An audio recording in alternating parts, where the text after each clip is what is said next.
नमस्कार सर्वांना। मार्गशीर्षचा 5वा गुरुवार म्हणजे शेवटचा गुरुवार हा 11 जानेवारी 2024 रोजी आहे।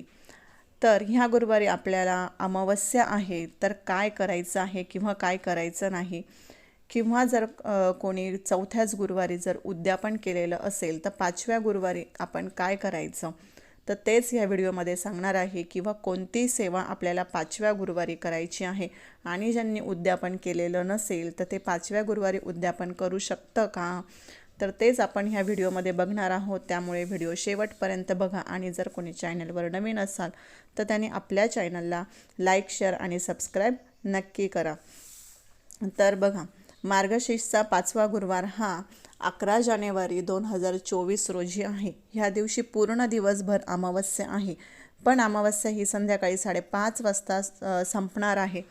तर तुम्ही तुमच्या मनामध्ये जर अमावस्याबद्दल जर काही शंका असेल तर तुम्ही 5:30 नंतर उद्यापन हे करू शकता। म्हणजे जे आपण बायकांना बोलून, सुवासिनी स्त्रियांना बोलून जे आपण हळदी कुंकू लावतो किंवा त्यांना काही वाण देतो, किंवा तुम्ही जर यथाशक्तीनुसार त्यांना जर काही अन्न देणार असाल, म्हणजे त्यांना जेवू घालणार असाल, किंवा जर त्यांना दूध वगैरे असं जर तुम्ही काही नाश्ता वगैरे जर देणार असाल, तर तुम्हाला जर असं वाटत असेल तर अमावस्यामध्ये नाही करायचं। जर असं वाटत असेल तर तुम्ही 5:30-6 नंतरसुद्धा तुम्ही ते करू शकता। पण माझ्या तरी मताने की अमावस्या काही वाईट नाही, कारण की आपण बघा लक्ष्मीपूजनसुद्धा म्हणजे दिवाळीसुद्धा आपण अमावस्याच्या दिवशीच करत असतो। तर अमावस्या हा दिवस काही वाईट नाही, त्याच्यामुळे तुम्ही दिवसभरात कधीही उद्यापन हे करू शकता। पण जर तुम्हाला शंका वाटतच असेल तर तुम्ही 6 नंतर सुद्धा उद्यापन केलं तरीसुद्धा चालेल। तर या दिवशी आपल्याला काय करायचं आहे, या दिवशी तुम्ही जर चौथ्या गुरुवारी जर उद्यापन केलेलं नसेल तर तुम्ही 5व्या गुरुवारी छान तुम्ही जशी पूजा मांडता तशा पद्धतीची तुम्हाला पूजा मांडायची आहे, कथा वाचायची, आरती करायची आहे। जर चौथ्या गुरुवारी उद्यापन केलेले नसेल तर 5व्या गुरुवारी आपल्याला काय करायचं, तर 13 डिसेंबर ते 11 जानेवारी, तर 11 जानेवारीला शेवटचा गुरुवार आहे, या दिवशी अमावस्या आहे। 11 जानेवारीला अमावस्या असली तरी तुम्ही उपवास आणि उद्यापन हे करायचे आहे किंवा करू शकता, चौथ्या गुरुवारी जर नसेल केले तर। जर चौथ्या गुरुवारी उद्यापन केलेले असेल तरी 5व्या गुरुवारी उपवास आपल्याला करायचा आहे। आणि सगळ्यात महत्त्वाची सेवा म्हणजे या दिवशी आपल्याला कुमकुम अर्चन करायचं आहे। जर तुम्ही चौथ्या गुरुवारीच जर उद्यापन केलेलं असेल तर तुम्हाला 5व्या गुरुवारी पूजा मांडणी करायची गरज नाही, फक्त तुम्ही कुमकुम अर्चनाची सेवाही करू शकता। बघा, आपण कुमकुम अर्चन कोणत्या दिवशी करत असतो किंवा कोणत्या तिथीला करत असतो, तर पौर्णिमा, अमावस्या, गुरुपुष्य अमृत योग, लक्ष्मीपूजन, मंगळवार, शुक्रवार, त्यानंतर मार्गशीर्ष गुरुवार या दिवसांची आपण कुमकुम अर्चनसाठी निवड करू शकतो, किंवा निवड आपल्याला ही करायची असते। हे दिवस कुमकुम अर्चनासाठी शुभ मानले जातात, त्याच्यामुळे या दिवशी आपण कुमकुम अर्चन करू शकतो। त्यानंतर नवीन मूर्ती जर तुम्ही आणली असेल तर त्याच्यावर एकदा तरी आपल्याला कुमकुम अर्चन करायचं आहे, कारण त्याच्यामध्ये देवत्व जागृत होत असतं। तर बघा, तुमच्या मनामध्ये जो काही शंका असेल, माझ्या तरी मताने ती क्लिअर झाली असेल। थोडक्यात काय, तर चौथ्या गुरुवारी जर उद्यापन केलेलं नसेल तर आपल्याला 5व्या गुरुवारी उद्यापन हे करायचं आहे। आणि जर तुम्ही चौथ्या गुरुवारी जर उद्यापन केलेलं असेल तर 5व्या गुरुवारी आपल्याला उपवास करायचा आहे, पूजा मांडणी करायची गरज नाही। फक्त तुम्ही कुमकुम अर्चनाच्या सेवा किंवा ज्या कोणत्या तुम्हाला सेवा हव्या असेल, कोणत्या सेवा करायच्या त्याचा सुद्धा व्हिडिओ मी करणार आहे, त्या सेवा तुम्ही 5व्या गुरुवारी करू शकता। आणि जर तुम्ही तुम्ही जर उद्यापन केलेलं नसेल चौथ्या गुरुवारी, तर तुम्ही 5व्या गुरुवारी म्हणजे शेवटच्या मार्गशीर्षच्या गुरुवारी तुम्ही उद्यापन अगदी म्हणजे मनात कुठलीही शंका न बाळगता तुम्ही अगदी छानपणे हळदी कुंकू उद्यापन हे करू शकता। बायकांना किंवा महिलांना म्हणजे तुम्ही जेवायला वगैरे बोलवू शकतात। काहीच तुम्हाला असं टेन्शन वगैरे घ्यायची काहीच गरज नाही की अमावस्या आहे वगैरे, असं काही नाही। छानपैकी तुम्ही मार्गशीर्षच्या शेवटच्या गुरुवारी उद्यापन हे करू शकतात। त्यानंतर म्हणजे बघा, जर नवीन मूर्ती जर कोणी घेतलेली असेल, जसं की तुम्ही लक्ष्मीची मूर्ती घेतलेली असेल किंवा अन्नपूर्णा घेतलेली असेल, तर त्याच्यावर आपल्याला एकदा तरी कुमकुम अर्चन हे करायचं असतं। तर देवीचं नाम जप करत आपल्याला एक एक चिमूटभर कुमकुम देवीच्या म्हणजे कुंकू देवीच्या चरणांपासून ते डोक्यापर्यंत व्हायचं असतं. ही सेवा आपल्याला करायचीच आहे. उद्यापनाचा ह्याच्याशी काहीही संबंध नाही. तुम्ही उद्यापन केलेलं असो किंवा नसो, पण आपल्याला मार्गशीर्षच्या शेवटच्या गुरुवारी सगळ्यात आवडतीची देवीची सेवा म्हणजे कुमकुमार्चन ही आपल्याला करायचीच आहे. आणि का करायची आहे हेच मी तुम्हाला सांगत आहे. आणि कशा प्रकारे आपल्याला कुमकुमार्चन करायचं असतं, तर आपल्याला देवीच्या चरणांपासून ते डोक्यापर्यंत कुंकू आपल्याला वाहत न्यायचं आहे आणि देवीचं नामजप आपल्याला करायचं आहे. कुंकवाने स्नान आपल्याला देवीला घालायचं आहे. त्यालाच आपण कुमकुमार्चन असं म्हणतो. अर्चनासाठी वापरले जाणारे कुंकू हळदीपासून बनलेले असावे. शिवाय कुंकवामध्ये देवीचं तत्व आकर्षित करण्याची प्रचंड क्षमता असते, म्हणून देवीला कुंकू आणि कुंकुम अर्चन अतिशय प्रिय आहे.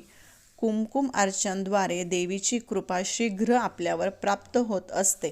म्हणून आपल्याला कुंकुम अर्चन हे मार्गशीर्षच्या शेवटच्या गुरुवारी करायचंच आहे.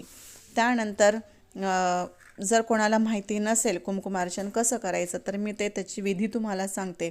तर काय करायचं असतं, एखाद्या तांब्याच्या किंवा पितळेच्या ताम्हणामध्ये देवी महालक्ष्मीची मूर्ती ठेवायची असते. जर तुमच्याकडे मूर्ती नसेल तर तुम्ही श्रीयंत्रसुद्धा ठेवू शकता किंवा अन्नपूर्णा ठेवा. जर तेही नसेल तर तुम्ही सुपारी देखील लक्ष्मी म्हणून ठेवू शकता आणि तिच्यावर तुम्ही कुंकुमार्चन करू शकता. तर तुम्ही जे काही ठेवलं असेल, सुपारी असो किंवा मूर्ती असो, तर त्यांना आधी पाण्याने व कच्च्या दुधाने स्नान घालायचं आहे. जर पंचामृताने घातलं तरीसुद्धा चालेल, नसेल तर फक्त पाण्याने घातलं तरीसुद्धा चालेल.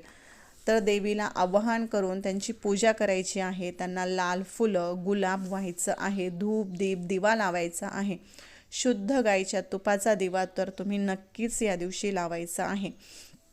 आणि जर शक्य नसेल तुम्हाला तुपाचा दिवा लावणं, तर तुम्ही तिळाच्या तेलाचा सुद्धा दिवा लावू शकतात.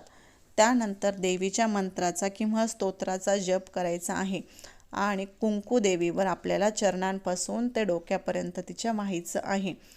तर कुंकुमार्चन करताना तर्जनी आणि करंगळी बोटाचा स्पर्श न करता आपल्याला कुंकुमार्चन करायचं आहे. म्हणजे जे आपल्या अंगठ्या शेजारचं जे बोट असतं ते आणि करंगळी या दोघांचा वापर करायचा नाही. तर आपले जे बाकीचे 3 बोटं जे उरतात, तर त्यांनी आपल्याला कुंकुमार्चन देवीवर करायचं आहे. कुंकुमार्चन झाल्यानंतर देवीची आरती आपल्याला करायची आहे. कुंकवात शक्तितत्व आकर्षित करण्याची क्षमता असते, म्हणून देवीच्या मूर्तीवर आपल्याला कुंकुमार्चन करायचं आहे. कुंकुमार्चन केल्यावर ती जागृत होत असते. जागृत मूर्तीतील शक्तितत्व कुंकवात येतं. नंतर ते कुंकू आपण आपल्या कपाळाला लावल्यानंतर देवीची शक्ती आपल्याला प्राप्त होत असते. अशा वेळी कुंकुमार्चन केलेले कुंकू एका डब्बीत आपल्याला जमा करून ठेवायचे आहे. अक्षय लक्ष्मी प्राप्ती किंवा कार्यसिद्धीसाठी ह्याची सहाय्यता आपल्याला होत असते. इतकी ताकद या कुंकुमार्चनमध्ये आहे. त्यानंतर देवीला अर्पण केलेले कुंकू देवीचा प्रसाद म्हणून ते तुम्ही तुमच्या कपाळावर लावू शकता किंवा तुम्ही सिंदूर म्हणून सुद्धा त्याचा वापर करू शकता. पण एक गोष्ट लक्षात ठेवायची आहे आपल्याला, की जे आपण कुंकुमार्चन केलेलं जे कुंकू आहे ते परत आपल्याला देवपूजेमध्ये वापरायचं नाही. तर जेव्हा तुम्ही कुंकुमार्चन कराल तर तेव्हा तुम्ही श्री सुक्त म्हणत तुम्ही कुंकुमार्चन करू शकता किंवा महालक्ष्मी अष्टक म्हणत करू शकता किंवा धनाये नमो नमः या मंत्राचा सुद्धा तुम्ही जप करत कुंकुमार्चन करू शकता किंवा ओम महालक्ष्मी नमः किंवा ओम महालक्ष्मी नारायणाय नमः हा पण मंत्र म्हणू शकता किंवा लक्ष्मीचा जो गायत्री मंत्र आहे त्याने सुद्धा तुम्ही कुंकुमार्चन करू शकतात. तर तेही येत नसेल तर सर्व मंगल मांगल्ये शिवे सर्वार्थ साधिके शरण्ये त्र्यंबके गौरी नारायणी नमोस्तुते हा सुद्धा मंत्र म्हणत तुम्ही कुंकुमार्चन हे करू शकतात. तर असं केल्याने तुमच्या घरामध्ये अखंड प्रगती होत राहील. त्यानंतर आनंद, भरभराट, यश प्राप्ती, सुख समृद्धी, धनसंपत्तीसाठी हे मंत्र हे उपयुक्त आहे किंवा हे जे स्तोत्र आहेत महालक्ष्मी अष्टक म्हणा किंवा श्री सूक्त हे आपल्या भरभराटीसाठी किंवा आपल्या प्रगती, आनंद, यश प्राप्ती, सुख समृद्धी ह्यासाठी ते खूप उपयुक्त आहे. म्हणून आपल्याला मार्गशीर्षच्या 5व्या गुरुवारी कुंकुमार्चन ही सेवा आवर्जून करायची आहे. अजिबात कंटाळा न करता तुमचं उद्यापन झालेलं असो किंवा नसो, पण कुंकुमार्चन ही सेवा नक्की करा, सगळ्यांनी करा. नक्कीच तुम्हाला त्याचा लाभ होईल, तुमच्या सगळ्या इच्छा पूर्ण होतील आणि तुमची खूप सारी भरभराट घरामध्ये होईल. माता लक्ष्मी अखंड तुमच्या घरामध्ये वास करेल, कसलीच तुम्हाला कमी पडून देणार नाही. जेव्हा आपण देवाकडे काही मागतो तेव्हा करोडोनीच मागत असतो. बघा, माझ्याकडे हे येऊ दे, लक्झरी गाडी येऊ दे, लक्झरी बंगला येऊ दे, पण आपण सेवा करण्यामध्ये कंटाळ करत असतो. तुम्हीच काय तर मी सुद्धा कंटाळा करत असते. तर आपल्याला तसं न करता कुंकुमार्चनची सेवा ही करायची असते. बघा, काहीतरी औचित्य आपण ज्याला म्हणतो, म्हणजे जसं की काहीतरी निमित्त असेल तरच आपल्याकडून सेवा होते किंवा काहीतरी सणसूद असेल तरच होते. बघा, इतर वेळेला किंवा रोजच्या आपल्या कामामध्ये आपल्याकडून सेवा होत नाही. त्याच्यामुळे गुरुवार हा अतिशय सुंदर दिवस आहे. मार्गशीर्षचा गुरुवार आहे त्याचबरोबर, आणि आपला श्री हरिविष्णू यांचा गुरुवारसुद्धा आहे. म्हणजे लक्ष्मीचा सुद्धा वार आहे आणि विष्णूचा सुद्धा वार आहे. त्याच्यामुळे तुम्ही आवर्जून माता लक्ष्मीला प्रसन्न करण्यासाठी कुंकुमार्चन करा. त्याचबरोबर विष्णू नारायणाला प्रसन्न करण्यासाठी एकदा तरी व्यंकटेश स्तोत्र वाचा किंवा विष्णू सहस्रनाम तुम्ही वाचू शकता. तर अशा ह्या सेवा करा, नक्कीच तुम्हाला त्याचा भरपूर लाभ होईल. तर आपला आजचा व्हिडिओ कसा वाटला नक्कीच सांगा आणि आपल्या यूट्यूब चॅनलला लाईक, शेअर आणि सबस्क्राईब करायला विसरू नका. धन्यवाद.